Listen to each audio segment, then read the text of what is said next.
Chez le staff, comme dans toutes les races de chiens, il y a différents caractères. Une seule méthode ne peut pas être adaptée à tous les caractères. C'est pour ça que dans la formation que je propose, on voit tous les caractères possibles et inimaginables chez le chien.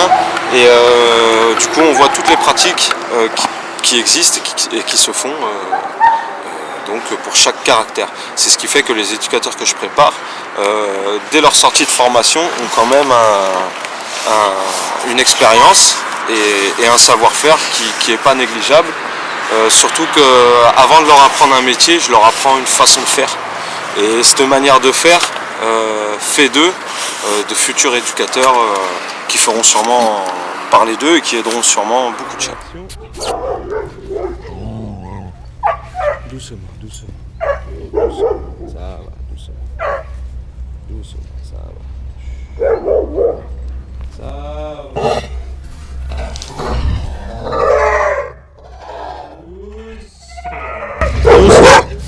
Pas bouger. Pas bouger.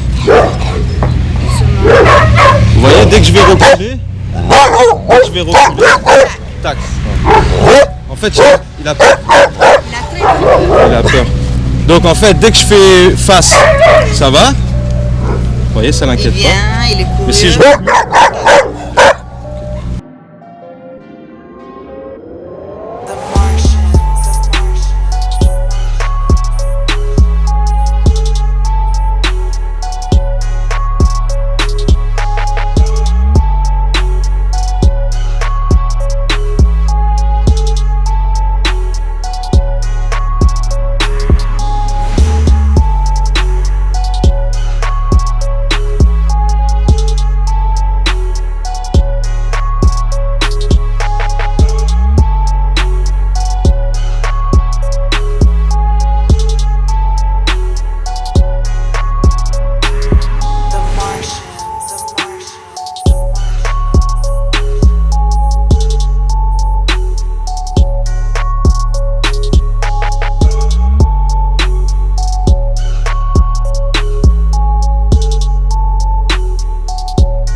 Donc ça fait 15 jours et demi à peu près qu'on a démarré la formation.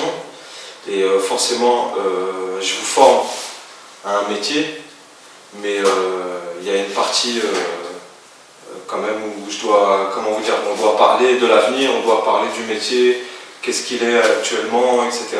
Et vous avez sûrement des questions, et forcément, en tant que formateur, je dois y répondre. Donc, Arnaud, dis-moi, qu'est-ce que c'est, je sais pas, tes interrogations, tes craintes, qu'est-ce que tu veux savoir sur ce métier-là exactement? Parce que il y a la partie formation, mais il y a beaucoup de formateurs qui forment, mais ils t'expliquent pas, enfin ils vont pas t'expliquer ce qui va t'arriver, quoi. Donc tu as peut-être des interrogations par rapport à ça, il faudrait que si je peux y répondre, je vais essayer. Ben, première question, déjà, première qui me vient à l'esprit, on va dire, dans l'avenir, qu'est-ce que, comment dire, on sort d'une formation telle que SynDog, avec en ressorti beaucoup de connaissances, mais est-ce que nos connaissances vont, comment dire, intéresser les gens, et est-ce qu'on va pouvoir nous en vivre que de ce métier-là? Bon. Je ne vais pas te dire que c'est facile, parce que c'est pas facile, mais si tu veux, en 10 ans de travail, j'ai mis des techniques au point que les gens demandent. Il y a 10 ans, la demande n'était pas aussi forte qu'aujourd'hui. Mais si tu veux, les méthodes qui se pratiquaient il y a 10 ans sont tellement, on va dire, elles sont dépassées actuellement, donc les gens sont plus trop attirés par ça. Mais nous, on a fabriqué des méthodes que si tu veux, c'est les gens qui nous ont poussés à les créer par rapport à nos observations, etc. Ce qui fait qu'il y a un avenir dans ce qu'on pratique. Comme je le dis souvent, il n'y a pas que la technique, il y a aussi la personne. Donc si tu prends tous les codes qui vont avec ce métier et qui font que tu plais aussi aux gens, parce que tu transmets quand même un savoir à quelqu'un, tu vois. Donc si tout ça forme une belle bulle homogène, tu vas avancer, et tu vas progresser et tu vas vivre de ton service. Tu comprends? Je comprends. Donc moi je vis de ça, donc je ne peux pas te dire que les gens ne sont pas demandeurs de ça, au contraire. Ensuite, il faut travailler le maximum possible pour pouvoir en tirer le bénéfice que tu souhaites. D'accord. Donc oui, après à toi de travailler. C'est dur, il y a beaucoup d'éducateurs, mais il y en a très peu qui savent faire quelque chose. Il y en a qui vont te dire je suis éducateur canin. Il y en a beaucoup, parce que ça les met au statut d'éducateur canin, mais en réalité, il ne fait pas plus que l'autre d'à côté, etc. Donc vous, j'essaie de vous donner un truc en plus pour vous démarquer déjà d'entrée. D'accord. Tu vois? Donc il y a bon espoir, ouais. C'est un concept qu'on va fabriquer ensemble. C'est pour ça qu'il y a c'est des formations quand même personnalisées, à chaque personnalité, pour pouvoir en sortir le meilleur de vous, quoi. Damien. Moi, je voulais savoir pourquoi il y a autant de gens qui veulent te mettre des bâtons dans les roues et qui vont nous mettre des bâtons dans les roues. Alors, ta question elle est pas mal aussi. Si tu veux, j'ai démarré il y a 10 ans, donc j'ai fait une formation. Je ne vais pas te dire les aboutissants, etc. Tout ce que je pouvais te dire, c'est que je connaissais 10% du métier d'éducateur canin. Tu comprends? De là, donc j'étais personne dans le chien, mais je me suis intéressé à tout ce que les gens ne s'intéressaient pas. Ou du moins tous ceux qui n'avaient pas les capacités à le faire. Donc j'ai travaillé sur des races comme le staff, etc. Je me suis fait une expérience, j'ai refabriqué des méthodes. Du coup, en passant par un chemin qui est propre à moi-même, je suis arrivé au niveau de tous ceux que tu pouvais trouver en formation, etc. D'il y a 30 ans, 20 ans. Du coup, j'arrive de nulle part, avec un style à moi, avec mes règles à moi, j'impose mon style, etc. Du coup, forcément que ça... Tu vois, j'essaye de dérouter des méthodes, j'essaye de faire annuler des colliers étrangleurs, etc. Il y a des gens qui vivent de ça, donc forcément, il y a des gens qui ne m'aiment pas. Et puis tu sais, quand tu es jeune en France, les gens ils ne croient pas en toi, tu vois. Alors qu'en réalité, ça se réglerait en 10 minutes sur un terrain avec un chien, tu vois. Donc on a recréé un style, si tu veux, on a recréé une façon de faire avec le chien qui met tout un chamboulement, tu vois, pour les autres éducateurs, etc. Du coup, voilà quoi. On a fait 100 et aujourd'hui on est 100 et on fait notre truc parce qu'on aime le chien comme ça. Et parce que moi, de ce que j'ai appris, tu peux pas former des éducateurs canins sur assis couché. Tu comprends? Ça va plus loin. On a tous des choses à régler en soi que le chien, lui, capte. Tu vois? Donc, c'est pas que c'est trop facile de dire allez, je vous forme les gars, vous allez être éducateur canin, on va faire assis, couché, c'est cool. Mais il n'y a pas que ça, il faut se faire aimer par le chien, il faut se faire aimer par les gens. Tu vois? Il faut pas se dire allez, je sais tout, parce que tu en apprends tout le temps.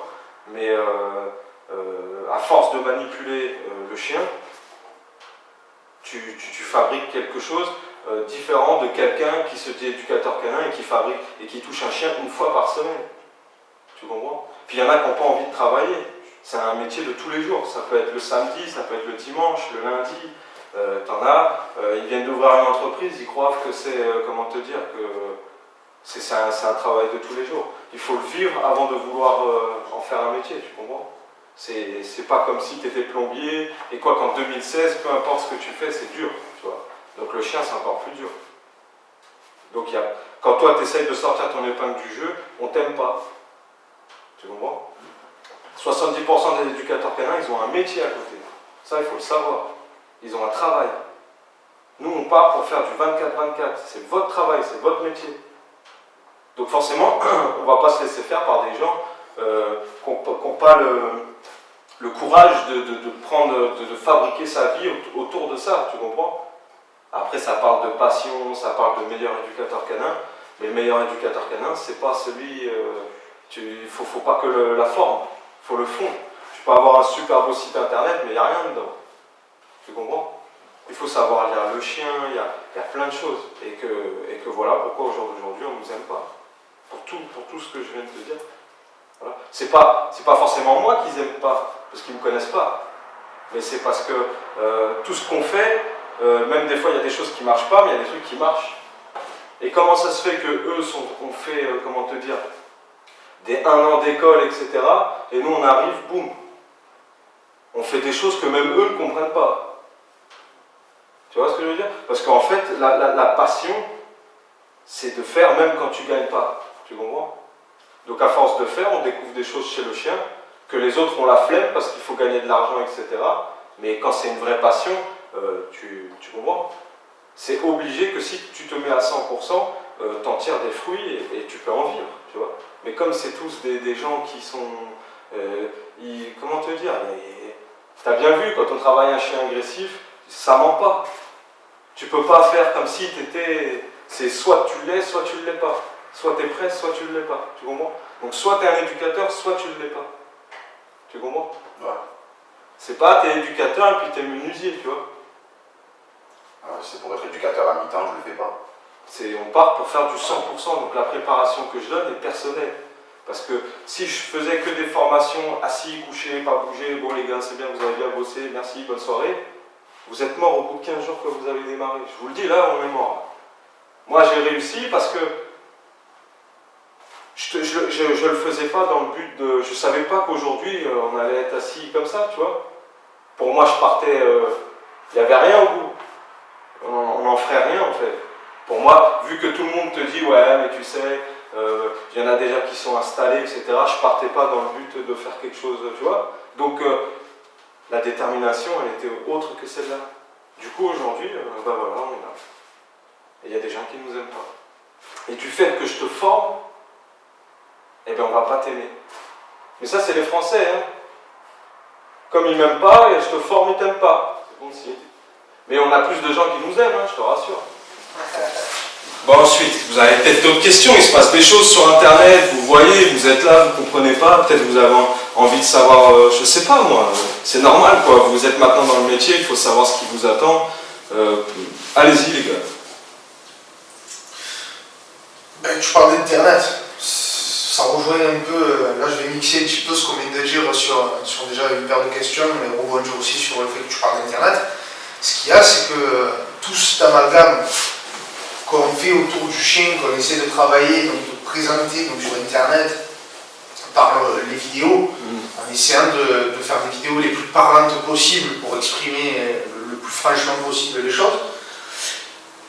Malgré tout ça, on a encore des gens qui sont de notre génération, des fois même plus jeunes, un poil plus jeunes de quelques années, et on les entend parler comme s'ils connaissaient déjà tout, qu'ils avaient déjà tout vu, qu'ils avaient déjà tout fait, et qu'ils n'avaient rien à apprendre. Et ce malheur-là, ces gens-là, ils ont le malin plaisir de parler à tort et à travers. Et au bout d'un moment, c'est bien beau, mais arriver à ton niveau, avec le nombre de gens qui te connaissent maintenant, est-ce qu'au niveau, on va dire, psychologique, ça te provoque pas certains déséquilibres des fois, là en te disant j'en peux plus? C'est virtuel. Donc c'est pour ça qu'à la limite, je prends du recul, c'est pas facile, mais je prends du recul. Donc oui, c'est chiant, t'as envie d'en gifler plus d'un, mais après tu fais... maintenant j'en rigole, parce que plus la lettre est propre, plus c'est soutenu, et plus c'est haineux en fait. Tu comprends? Alors je rigole, là je me dis, toi mon coco, toi t'es dégoûté, toi, tu vois. Et au contraire, la prochaine vidéo sera pour lui, tu vois. Et il n'y a que lui qui le sait. Donc c'est subtil. J'ai recréé quand même tout un petit monde. On est presque 40 aujourd'hui. Et tous les 40 sont plus fiables que les 150 qu'ils ont formés. Parce que justement, ce système de formation, de faire et de lâcher dans la nature comme ça ne crée pas les liens. Que nous, on est soudés, tu vois. Alors peu importe qu'on gagne, qu'on perde à la fin, c'est pas grave. Le but, c'est que le chien, si tu veux, on laisse une trace sur les générations qui vont arriver. Parce que tous les jeunes de 10, 14 ans, dès que je parle avec eux, bah, c'est de la bombe. Tu comprends? Donc ces gens, ces petits, ils vont grandir. Et eux, ils vont... Avec cette image. Donc, par la force des choses, ça va se faire. Et l'essentiel, c'est qu'on laisse une trace de ça. Tu comprends? Donc à partir de là, le problème, c'est que si eux, ils viennent nous voir pour critiquer, ça veut dire que la trace, elle est en train de se graver et tellement fort qu'ils en perdent le truc, ils sont obligés de te parler, tu vois. On respire tellement chien que bah voilà, ça fait ça. J'ai répondu? Ah oui, complètement. Donc on disait, donc, tous ces clashs, toute cette jalousie, c'est de la jalousie en fait au final. On peut en déduire ça, hein, de ce qu'on vient de dire. L'humain est jaloux. Voilà, l'humain est jaloux. Mais ça vient aussi, enfin, ça va me faire revenir sur ce sujet, c'est la concurrence. Ouais. Elle est quand même assez rude parce qu'il y a beaucoup de, comme on l'a dit, beaucoup de personnes qui sont, entre guillemets, ancrées comme soi-disant éducateurs canins. Un exemple tout bête, mon collègue lui sortait la laisse pour le mener dehors. Il n'avait pas ma laisse. Alors je vous laisse déduire ce que vous avez à en déduire de cet exemple-là. Mais une concurrence comme ça, comment peut-elle marcher avec des facilités? C'est très simple, regarde, j'ai compris ce que tu voulais me dire. Si tu veux, le chien est mélangé au business. Ça veut dire que tu vas aller dans une allée, tu vas voir Truffaut, Animalis, et à partir de là, le chien est dans un business. Donc tu as des gens, ils ont des terrains pieds sur rue. Les gens, ils passent tous les jours devant et ils s'arrêtent. C'est pour ça que ça marche. Mais là, si tu veux, c'est l'effet business. Tu mets une belle pancarte, tu as un terrain, les gens ils viennent. Tu comprends? Tout à fait. C'est tout. Maintenant, pour stigmatiser tout ce qui est race comme Werbull, Pitbull, pourquoi on a interdit ces races-là alors que en fait c'est des chiens de travail à la base? Déjà d'une, c'est la mode. Ça a été tellement la mode que tu as des gens, ils ont acheté ça comme ça sans savoir et qu'ils en ont fait des collègues de vie, mais ça a été n'importe quoi. Ça a été n'importe quoi, tu as eu des agressions, il y a eu beaucoup d'histoires avec ces chiens. Voilà, c'est tout. Quand tu fabriques un chien comme ça qui peut être dangereux, il va être plus dangereux qu'un autre petit chien. Donc tu en entendras plus parler. Du coup, si c'est mis dans de mauvaises mains, bah, tu as une sale image. Et ça a été mis dans de mauvaises mains et tu as une sale image. C'est n'importe quoi. Des fois, on a des commentaires, ouais, pourquoi tu mets des titres comme ça? Parce que c'est vous qui cliquez sur bagarre de chien. C'est pas moi. Tu comprends? Que si je mets bonne avancée pour le chien, vous ne cliquez pas. Tu comprends? C'est la mode, c'est tout ça. Les gens veulent du sang maintenant. Ouais, mais ils disent pas qu'après ils enlèvent une vie. Parce qu'un chien comme ça, on est obligé ils veulent le faire piquer à tout prix, les gens. Alors qu'on peut toujours quand même essayer de faire quelque chose. Dès le moment où, déjà, imagine bien qu'entre concurrents, déjà, il y a des choses qui ne devraient pas exister. Alors imagine bien qu'avec les chiens, le chien ça parle pas. Ben non. Il va pas te dire, il va pas aller se plaindre. Ça parle pas. Mais si jamais il parlait, le chien, Il en aurait des choses à dire. c'est sûr. C'est sûr. Voilà. De dire, ouais, mais il montre pas, tout ça. Toi, tu le sais. Toi, tu le sais. Tous ceux qui viennent le savent. Voilà. Moi, ça me suffit. Je vais plus dans ma tête me dire, putain, il y a un veto, il m'envoie quelqu'un. Que de me dire, il y a un branleur sur Internet, il a lâché une merde. Que le mec, tu regardes, que dalle. Que dalle, il sort même pas son chien, tu vois ce que je veux dire? Il est plus basé sur Internet à oh putain, tu vois, qu'à balader son chien en réalité, tu vois. Mais toutes les heures que nous on passe sur le terrain, bah vous le savez, hein, on en passe du temps. Ça c'est sûr. Et bien ce temps-là, eux, ils préfèrent le passer sur l'ordinateur. Donc du coup, tout ça, la mode, ah bah t'es plus sur ton ordinateur, je vais te vendre des t-shirts, des trucs, t'auras plus l'impression d'être dans le chien, tu vois. Ah, je te fais un t-shirt Amstaff, t'es dans le chien, mec, t'es opérationnel. Je te file un chien, t'es comme ça, tu vois ce que je veux dire? T'as le fond et la forme, et le fond n'existe plus, et la forme a niqué le chien. C'est tout. Ça c'est vrai. Malheureusement. Tu vois ce que je veux dire? Donc dans notre sens, c'est rustique, tout est rustique, mais c'est comme ça le chien. C'est comme ça que tu prends Ségolène qui est à Orléans, son centre, il prend une tournure que même nous on s'y attendait pas. En quelques mois déjà, ça fonctionne quoi. C'est énorme. On est en période de crise en 2016. C'est vrai. Elle vient à peine de s'installer et ses résultats font qu'elle a... C'est énorme. Comme je vous avoue, si vous n'êtes pas prêt, il ne faut pas faire ça. Mais tu as bien vu que quand tu es face au chien, mais c'est le métier, tu ne peux pas former quelqu'un s'il ne connaît pas ça. Je serais fou, moi, de vous laisser aller dans la nature contre des chiens si vous n'êtes pas préparé à ça, si ça vous arrive. Combien il y a d'éducateurs, ils se font mordre, ils portent plainte contre le client, parce qu'ils n'y connaissent rien. Le respect est... De toute façon, tu as un chien qui fait 40 kilos, il va te dégommer. Tu peux que le respecter. Tu peux même pas le toucher. Alors qu'est-ce qu'on parle de violence? Tu vois? C'est tout le monde mélange tout, mais tu passes une semaine ici, t'as compris. Il n'y a pas besoin d'une semaine. Tu te remets toi en question, 3 jours. et à partir de là, tu vas être un bon éducateur. Parce que c'est sincère, ton travail va être sincère. C'est tout. C'est pas, ouais, mais c'est pas un cassage de tête pour rien. C'est pas pour rien que tu as réfléchi à une certaine méthode qui fait que maintenant, ben, ça... Et puis ils veulent tout savoir, hein, ils te la critiquent, mais s'ils l'avaient, ils s'en serviraient. Hein, bien sûr, mais tu sais, toi, au jour d'aujourd'hui, tu sais ce qu'il faut pour le faire. Voilà. Quand eux sont à des kilomètres de savoir ce qui se passe. Tu comprends? Mais le plus intéressant, c'est qu'à aucun moment il y a de la violence. Mais comme eux, ils ne savent pas créer ça, ils ne peuvent pas s'imaginer que ça existe. Donc nous, on est tranquille. C'est pas compliqué, c'est 3 mètres au fond. Amour, patience et fermeté. Voilà. Pas plus.